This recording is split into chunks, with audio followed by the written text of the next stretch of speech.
Bonjour à tous. Alors aujourd'hui, on va aborder les frais de plus-value, brièvement évidemment, parce que si je commence à vous sortir des chiffres, vous allez vous endormir et c'est pas le but. On a sorti un petit article de blog en même temps que cette vidéo, n'hésitez pas à aller voir, c'est là que vous aurez des détails un peu plus chiffrés. Tout d'abord, qu'est-ce que ça veut dire frais de plus-value? Eh bien, c'est simplement une taxe, souvent de 16,5%, que vous allez payer à l'État si vous revendez votre terrain ou votre maison plus cher que vous ne l'avez acheté. Dans le cas où vous achetez une maison et que vous la revendez en les 5 ans, vous risquez de payer cette taxe. Vous pouvez évidemment ajouter à votre prix de vente les frais de notaire que vous avez eus et 5% par an, plus tous les travaux que vous avez faits dans la maison. Parce que si vous avez acheté une maison 100 000 €, que vous avez fait plein de travaux et que vous la revendez 250 000, forcément il y a une énorme plus-value et l'État va se dire tiens donc, est-ce qu'on va taxer ou pas?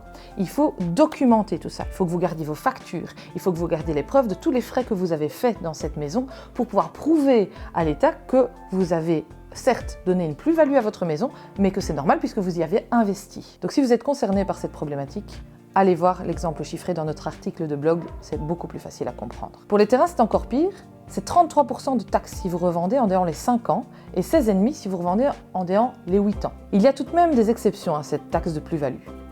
1. Si vous avez vécu dans votre maison pendant une année d'affilée, vous y avez été domicilié, et que vous la revendez donc après cette période, vous êtes exempté de toute taxe de plus-value. Et 2, c'est si vous avez reçu en donation ou en succession un bien, que ce soit maison ou terrain.